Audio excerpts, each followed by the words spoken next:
nesse dia especial, nessa noite em que todos comemoram a Páscoa. Você já disse Feliz Páscoa para quem está do teu lado aí? Aproveita, diz aí, Feliz Páscoa. Quando a gente diz Feliz Páscoa, a gente está dizendo, olha, você é feliz, você pode ser feliz, porque Jesus, o Cordeiro Pascal, Jesus, a nossa Páscoa, morreu, mas já ressuscitou. Nós temos a cruz e temos o túmulo. A cruz está vazia e o túmulo também. Por quê? Porque Jesus ressuscitou. E pelo poder da ressurreição de Jesus, nós podemos ser livres. Diga assim, eu sou livre. Porque Jesus morreu e ressuscitou.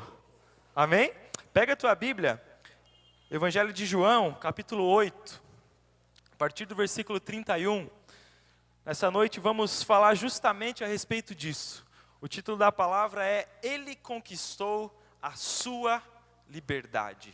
Ele conquistou a minha liberdade. Ele conquistou a nossa liberdade para todos aqueles que crerem e quiserem receber. Aumenta o retorno para mim um pouquinho aqui, fazendo um favor.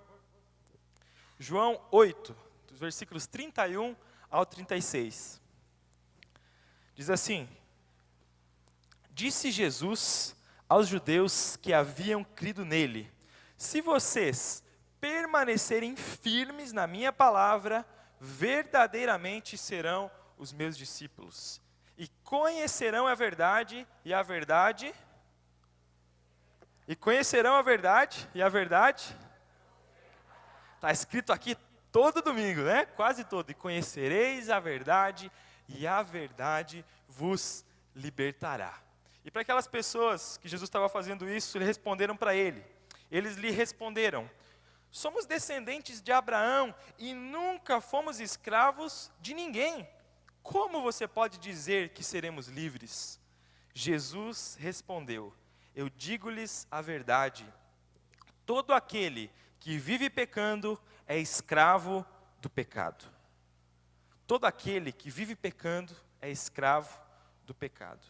O escravo não tem lugar permanente na família, mas o filho pertence a ela para sempre. Portanto, se o filho os libertar, vocês de fato serão livres. Amém? Que essa palavra possa falar ao teu e ao meu coração nessa noite. Ele conquistou a sua e a minha liberdade. Hoje, por Jesus, nós podemos ser livres. Esse texto fala a respeito de liberdade, mas primeiro ele fala do que nós devemos ser livres. Ele fala aqui que todo aquele que vive pecando é escravo do pecado. Ele fala a respeito do caráter de Deus, do amor de Deus que enviou seu Filho para que nós pudéssemos ser livres da escravidão e pudéssemos dizer de verdade, eu sou livre. Fala a respeito da condição humana de escravidão e fala a respeito daquilo que Jesus quer fazer por cada um de nós, que Ele já conquistou, já fez lá na cruz, mas que eu e você hoje precisamos estender o nosso braço de fé e nos apropriar disso dia após dia de nossas vidas. Mas nós não podemos falar de liberdade sem nós falarmos de prisão, nesse contexto de escravidão.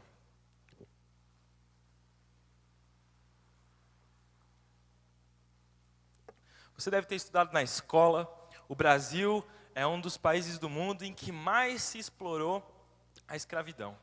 Para nós termos uma ideia, não fazem tantos anos assim, em 1888, é que foi decretada a lei que abolia a escravatura no Brasil. Por 300 e poucos anos, o Brasil teve muitos escravos, e a escravidão não começou aqui, é uma prática que tem sua origem lá no antigo Egito, é uma prática que seguiu por vários povos da antiguidade, passando pela Idade Média, e chegou a 150, nem isso, 140 anos aqui de onde nós estamos. E se nós olharmos para essa palavra, para esse conceito de escravidão, mesmo a escravidão física, ela tem tudo a ver com a Páscoa. A Páscoa nasceu em um contexto de escravidão e liberdade. O conceito de Páscoa, a Páscoa que nós temos hoje, celebrando Jesus, a Páscoa que Jesus celebrou no momento da última ceia, é uma festa judaica que nasceu em um contexto de escravidão. O povo de Deus, o povo de Israel, estava escravo lá no Egito. Por mais ou menos 400 anos, geração após geração, eles serviram como escravos no Egito. Eles trabalhavam de maneira forçada, eram açoitados, enfim, sofriam muito como escravos, até que Deus levantou um servo dele chamado Moisés, para que o povo dele pudesse ouvir a voz dele e ser liberto da escravidão. Deus, através de Moisés, fez uma cerimônia, fez algo especial para que eles pudessem lembrar do momento de sua libertação, no momento em que acabava a sua escravidão e começava a sua liberdade. O faraó, o rei lá do Egito, não queria libertar o povo de jeito nenhum, e aí Deus enviou 10 pragas do Egito. Quem já ouviu falar dessas pragas lá do Egito? A maioria já ouviu falar a respeito disso. Algumas pragas bem severas, incluindo a última e final praga, que era a morte de todos os primogênitos lá do Egito, todos os filhos mais velhos das famílias que estivessem lá no Egito. E o povo de Deus estava lá no Egito. E para que os filhos do povo de Israel não morressem, Deus fez uma marca, Deus celebrou, criou uma cerimônia para que eles pudessem ser livres dessa morte, disso que ia acontecer. Deus disse que cada chefe de família deveria trazer um cordeiro de 1 ano de idade, sem defeito nenhum, um cordeiro perfeitinho, e deveria sacrificar este cordeiro para ele e para a sua família. E ele deveria colocar o sangue deste cordeiro nos umbrais das portas, e quando o anjo da morte viesse para executar aquele juízo, ele passaria por cima deste sangue, e ninguém daquela casa morreria. E foi assim que eles fizeram. Cada chefe de família, cada um matou um cordeiro, escolheu o melhor dos seus cordeiros, matou esse cordeiro, aspergiu, colocou o sangue ao redor dos umbrais das portas, e o anjo passou por cima, e eles foram livres. E a partir daí, o rei lá do Egito, o faraó, libertou aquele povo, e se fundou então, de maneira concreta, a nação de Israel, da qual saiu, o próprio Jesus. Jesus nasceu e viveu neste contexto, e eles passaram a celebrar a partir daí esta festa, em que era para eles morrerem, mas um cordeiro morreu no lugar deles. A palavra Páscoa significa passagem, significa esse fato de a morte passar por cima, significa o fato de eles serem livres da escravidão. E aqui nós entramos num conceito mais importante ainda. Se essa é a escravidão física, da qual eles foram livres, nós entramos num conceito de escravidão espiritual. Diga, escravidão espiritual. Para a gente fixar bem isso. O que Jesus tem a ver com isso? A verdade que nós lemos aqui no texto de João 8, versículo 34. Digo-lhes a verdade, Jesus disse, todo aquele que vive pecando é escravo do pecado. Acaba que a escravidão espiritual, a escravidão do pecado, o fato de estarmos afastados de Deus se torna muito mais grave biblicamente do que a escravidão física. A escravidão física prende o corpo, mas a escravidão espiritual prende o espírito e a alma. A escravidão espiritual afasta da verdadeira vida, da vida eterna, que é a vida de Deus para nós. Jesus veio para que nós tivéssemos vida. A escravidão espiritual nos afasta desta vida de Deus. E o que Jesus tem a ver com essa história? Como Jesus se tornou a nossa Páscoa? Porque a Páscoa que nasceu muitos anos antes de Jesus, se tornou hoje um símbolo daquilo que Jesus fez por nós. Jesus, no momento da última ceia, ele compara-se a si mesmo. E muito antes disso, o João Batista, ao ver Jesus se aproximando, olhou para Jesus e disse: eis o Cordeiro de Deus que tira o pecado do mundo. João Batista, que era um profeta enviado por Deus para anunciar aquele que viria, que era o próprio Jesus, olhou para Jesus e falou: olha, este é o Cordeiro de quem? De Deus, que tira o pecado de quem? Do mundo. Quem faz parte do mundo? Nós. Qual é o conceito? Lembra que um chefe de família separava um cordeiro para que toda a sua família fosse livre da morte? Assim Deus fez.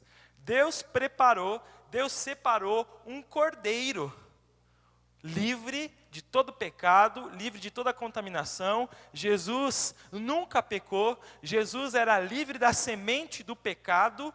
Deus separou o seu próprio cordeiro, como um chefe de família separou o seu cordeiro para que, pela morte deste cordeiro, pelo seu sangue derramado, toda a sua família pudesse ser livre. Quem faz parte da família de Deus? Diga glória a Deus, porque Deus mesmo separou um cordeiro, para que eu e você não precisássemos morrer, para que eu e você pudéssemos alcançar a vida eterna. Por isso nós falamos, e nós podemos dizer que Jesus é o Cordeiro de Deus, um cordeiro que a Bíblia diz que seguiu mudo até o matadouro. Um cordeiro que se esvaziou de todo o seu poder, de toda a sua glória, e se fez como nós, como seres humanos, sofreu tudo aquilo que um ser humano podia sofrer, e sofreu por amor a nós. Por amor a nós foi que Jesus sofreu. Ele seguiu em silêncio. Ele seguiu em silêncio ao matadouro. Assim como um cordeiro, ele não reagiu, mas ele morreu por mim e por você. Para quê? Para que hoje nós pudéssemos ser livres desta escravidão espiritual. Essa escravidão é tão grave que ela prende muitas áreas da nossa vida. A principal delas, a mais importante, incomparavelmente, é a nossa eternidade. A nossa eternidade, ela é presa pela escravidão espiritual, mas ela é livre pelo Cordeiro de Deus. Entenda isso. Todos nós nascemos com a semente do pecado. Todos nós carecemos, precisamos deste presente de Deus, deste Cordeiro de Deus, aceitar o sacrifício que o próprio Deus entregou em nosso favor para que nós pudéssemos alcançar a vida. A verdade é que muitas pessoas, Brasil afora, mundo afora, aqui, talvez aqui dentro, talvez nas nossas vidas, são livres de uma escravidão física. Hoje, pela graça de Deus, são poucos ainda as situações de escravidão física no Brasil. Mas a escravidão espiritual permanece e muito forte. Muitas pessoas são escravas dos seus vícios, daquilo que prende, daquilo que a pessoa não consegue largar e que a prejudica. Muitas pessoas são escravas da religiosidade. Quer dizer, não se importam realmente com um relacionamento com Deus, mas simplesmente com aquilo que devem fazer ou devem deixar de fazer, aquilo que dá certo ou aquilo que não dá certo. Isso a gente vê muito claramente no Brasil, um país que cultua diversos e diversos deuses, de diversas maneiras. Muitas religiões se apresentam como aquela que pode libertar dessa escravidão espiritual. Se você seguir isso, se você fizer aquilo, se você fizer este cerimonial, se você fizer aquela mandinga, se você fizer aquela macumba, se você fizer isso e aquilo, você pode alcançar a liberdade. Mas a verdade é que muitas pessoas estão escravas da própria religiosidade. Muitas pessoas escravas dos sentimentos negativos, sentimentos plantados pelo próprio inimigo, que se aproveita dessa situação de escravidão em que o homem se encontra para cumprir o seu objetivo, que é matar, roubar e destruir. A Bíblia deixa claro que em Jesus nós podemos ter a vitória, mas nós não podemos ignorar a ação do inimigo que veio matar, roubar e destruir. Ele faz isso lançando muitos sentimentos negativos na nossa vida, sentimento de medo de tudo, de ódio, de inveja, de intriga, de rancor. Eu não posso, eu não consigo, não tem jeito para a minha vida. Muitas vezes isso se apresenta. Muitas pessoas são escravas de relacionamentos doentios. Muitas pessoas vivem em famílias totalmente destruídas e devem buscar para si a restauração em Jesus. Em relacionamentos violentos, em relacionamentos de intriga, em que há ódio, que há mágoa, que há a própria destruição. Práticas destruidoras, como a mentira, como aquela autopiedade, como a maledicência e a fofoca, enfim, pensamentos negativos como eu não sou bom, eu não consigo mudar, eu não saio do lugar, a minha vida não tem solução, não tem mais jeito. Diante disso, diante da situação que se apresenta, da escravidão espiritual, eu quero te perguntar, qual é a tua realidade? O que você tem vivido? Eu não sei, e eu não conheço a tua vida, o que tem te prendido. Talvez não seja nada do que eu falei, talvez seja algo parecido, talvez seja algo diferente. Mas peça que o Espírito Santo de Deus nessa noite possa falar contigo o que tem prendido a tua vida. O que tem te escravizado. Será que de repente é o pecado em algumas áreas? Olha, eu sou escravo porque eu não consigo largar. Porque eu não consigo sair do lugar. Eu quero te dizer uma verdade em nome de Jesus. Jesus Cristo veio a essa terra, nasceu, morreu e ressuscitou para que você fosse livre. Diga assim, eu sou livre, em nome de Jesus.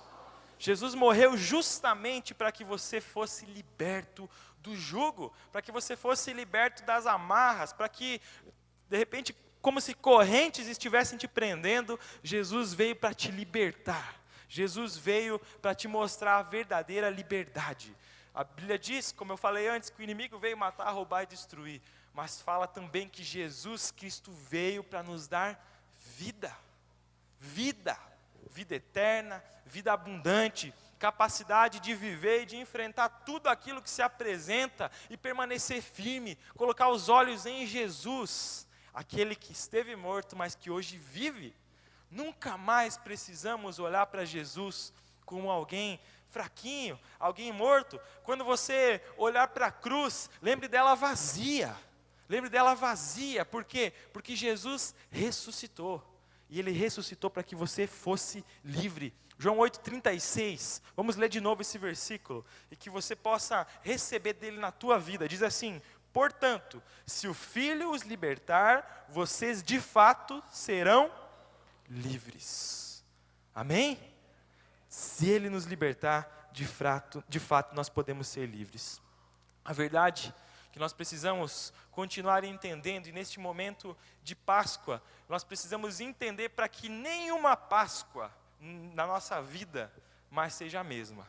Nós precisamos entender que o Cordeiro de Deus, o Filho de Deus, que tinha todos os direitos com Deus, se fez escravo para que você pudesse ser livre. Jesus veio a essa terra e sofreu temporalmente, momentaneamente sofreu, para que você não precisasse sofrer eternamente. Jesus veio a essa terra e morreu uma morte que não era dele. Jesus veio a essa terra e morreu uma morte que era minha e que era tua. A Bíblia fala que o salário do pecado é a morte. Quer dizer, a consequência, algo natural, o pecado conduz à morte, mas Cristo nos conduz à vida. Jesus morreu a nossa morte, para que nós pudéssemos viver a sua vida. Essa é uma grande verdade de Deus. Amém? Nós, até agora vimos, falando a respeito de Jesus como o Cordeiro de Deus, aquele que sofreu mudo, aquele que não reagiu, aquele que se fez fraco, apesar de ser forte, se fez fraco, para que hoje nós pudéssemos ser fortes. Mas a Bíblia coloca uma outra figura muito especial, retratando o próprio Jesus. E é a figura de um leão. Diga, Jesus é o cordeiro, mas também é o leão. Sabia disso? Jesus também é um leão. A Bíblia diz que Jesus é o leão da tribo de Judá. A tribo de Judá foi o representante fiel deste povo de Deus que foi liberto lá do Egito. E o seu símbolo, o símbolo dessa tribo era um leão forte, um leão corajoso. Então, assim, o próprio Jacó, né, o patriarca da família, né, de toda Israel, disse lá no passado, olha, um dia vai chegar alguém que vai ser o leão. Alguém que vai chegar e que vai dominar. Alguém que vai chegar e vai vencer por vocês as batalhas. E aí lá em Apocalipse nós vemos Jesus como o leão da tribo de Judá. Né, como se falasse para eles assim, olha, sabe aquele leão que vocês falavam? Sabe aquele poderoso que ia vir e que ia libertar vocês? Então, este é Jesus. E da mesma forma, né, que o cordeiro é indefeso, o leão é poderoso. Da mesma forma que o cordeiro seguiu mudo, o leão ruge e o leão vence. Vence por mim e vence por você. Quero falar uma verdade que eu fiquei pensando e que muda as nossas vidas e realmente pode mudar, dia após dia. A verdade é que Jesus morreu como um cordeiro, mas ressuscitou como um leão. Fala isso para a pessoa que está do teu lado aí. Jesus morreu como um cordeiro, mas ressuscitou como um leão. Sabe por quê? Porque nós, principalmente em época de Páscoa, e o Brasil, a cultura brasileira tem muito este conceito de tristeza durante a Páscoa. Um conceito de morte, de tristeza, um conceito de fraqueza. Jesus morreu. Jesus morreu. A verdade é que nós precisamos tirar da nossa cabeça o conceito de um Jesus simplesmente fraquinho, um Jesus simplesmente morto, um Jesus indefeso pregado na cruz, porque ele não está mais lá. Uma vez por todas, Jesus ressuscitou, Jesus venceu a morte para que nós tivéssemos vida, ele subiu ao céu, ele vive e para sempre vai reinar. Essa é a verdade de Deus para a nossa vida. Nunca vamos cair naquele conceito de Jesus fraquinho. Jesus não é fraquinho, Jesus é vencedor. A Bíblia diz que muito maior é aquele que está em nós, Jesus, do que aquele que está no mundo. Não tem comparação Jesus com o nosso inimigo, com o inimigo de Deus. Jesus é todo poderoso, Jesus é Senhor. O pecado não pôde prender Jesus. A morte não segurou Jesus, nada segurou. Jesus passou por todas as aflições dessa vida, Jesus passou por todas as situações, mas venceu no meu lugar e no teu lugar. Por meio de Jesus, hoje nós podemos ter a vida e a liberdade. E o que eu faço, já que é assim? Já que Jesus conquistou tudo para mim, já que hoje eu não preciso mais morrer eternamente, já que hoje eu não preciso mais ir para o inferno, porque Jesus venceu lá na cruz, o que eu devo fazer? O conselho para você é: receba Jesus. Ele é a verdade que nos liberta. Jesus, Ele é a verdade.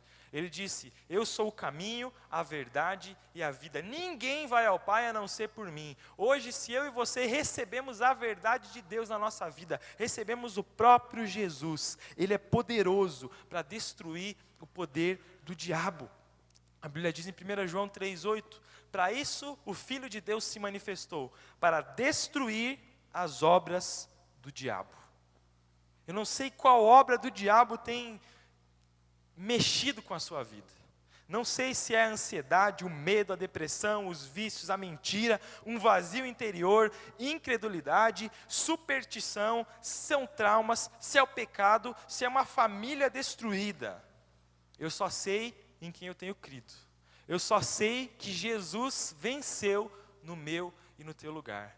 E o meu conselho é: receba Jesus, porque Ele tem poder para mudar a tua vida. Ele tem poder para restaurar essa situação. Ele tem poder para transformar a tua eternidade e a tua realidade. O teu hoje, o teu aqui, o teu agora são importantes, sim. Jesus também tem poder para mexer nisso, sim. Mas de maneira principal, aquilo que é eterno. Jesus tem poder para transformar a sua eternidade. Nós, muitas vezes, não nos preocupamos com isso. Muitas vezes não olhamos para aquilo que Jesus veio fazer. Muitas vezes não olhamos para a nossa situação sem Deus. Mas eu convido você a fazer isso nessa noite. Olhe para Jesus como aquele que pode salvar a tua vida e pode mexer na tua situação, pode mexer com a tua estrutura espiritual e nas tuas situações do dia a dia. Jesus veio mostrar, já que Ele é a verdade que nos liberta, Ele é a verdade. Jesus mesmo disse, olha, conhecereis a verdade e a verdade vos libertará. Jesus Cristo é essa verdade. E já que Ele é essa verdade, Ele veio te mostrar algumas verdades de Deus. A primeira verdade importante é que Deus não tem raiva de você. Deus não tem raiva de você. Deus não te odeia. Muito pelo contrário, olha o que diz Salmo 103, versículo 13. Diz assim, como um pai tem compaixão de seus filhos, assim o Senhor tem compaixão dos que o temem. O sentimento de Deus em nosso respeito é de amor, é de compaixão. Tira da tua cabeça aquela ideia de um Deus vingativo, de um Deus destruidor. Deus é amor, é o que a Bíblia nos diz. Sabe, Deus não quer se vingar de você. Olha o que diz o versículo 10, Salmo 103, 10. Diz assim, falando que Deus não nos trata conforme os nossos pecados, nem nos retribui conforme as nossas iniquidades. Sabe, Deus não nos tratou como nós merecíamos. Porque a Bíblia diz que todo aquele que pecava, todo aquele que peca, merece o castigo, merece a morte, e a morte espiritual que eu estou falando. É um afastamento de Deus, mas Deus não nos trata da maneira que nós merecíamos. Muito pelo contrário, Ele demonstrou através de Jesus o seu favor imerecido, a sua graça. Graça de Deus é isso, um favor imerecido. Eu não merecia, eu não fiz nada para merecer, você não fez nada para merecer, nenhum ser humano fez nada para merecer, mas Deus nos entregou de graça esse presente. E a verdade é que Deus quer criar um relacionamento contigo, Deus quer viver para sempre contigo. Uma outra verdade a respeito de Deus, Deus não te abandona. Salmo 94, 14 diz assim, o Senhor não desamparará o seu povo, Ele jamais abandonará a sua herança. Deus te trata com amor, Ele te vê como a sua herança, Ele te vê, Jesus mesmo, nós podemos encontrar na palavra de Deus, fala que olhou para nós, olhou para aqueles que viriam a crer nele, e viu neles o fruto do seu penoso trabalho. Como se Ele olhasse para você e dissesse assim, olha, todo o meu sacrifício, todo o meu esforço, todo o meu sofrimento, todo o meu sangue derramado, vale a pena, se aquelas pessoas que viriam a crer em mim, entregarem sua vida para o Senhor, reconhecerem que eles precisam de um Salvador, se eles romperem com o pecado, e disserem, olha, eu não quero mais viver escravo do pecado, escravo do inimigo, escravo de ninguém, eu quero viver com o Senhor. A verdade é que, ao olhar para este momento de Páscoa, você deve entender aquilo que Jesus veio fazer por você. Ele é um homem que sim, sofreu, nasceu como homem, sofreu como homem, mas ressuscitou como Deus, e para sempre, sempre e sempre vai reinar. E esse Deus que é todo poderoso, estende a mão para você e diz, meu filho, vem, eu te chamo, eu te amo. E hoje nós podemos olhar para a nossa vida e dizer, eu não quero mais ser escravo do pecado, porque Jesus já pagou o preço por mim. Jesus pagou o preço por todos os seus pecados. Se hoje nós olharmos para Jesus e nos arrependermos, a Bíblia diz que Ele é fiel e justo para nos perdoar dos nossos pecados. De todos, não existe pecado que não possa ser perdoado. Se você de repente já pensou, olha, mas você não sabe o que eu fiz na minha vida para me dizer isso. Eu não preciso saber. Eu só sei que o sangue de Jesus é mais poderoso que o teu e que o meu pecado. Aquilo que nos separava de Deus, o sangue de Jesus é mais poderoso.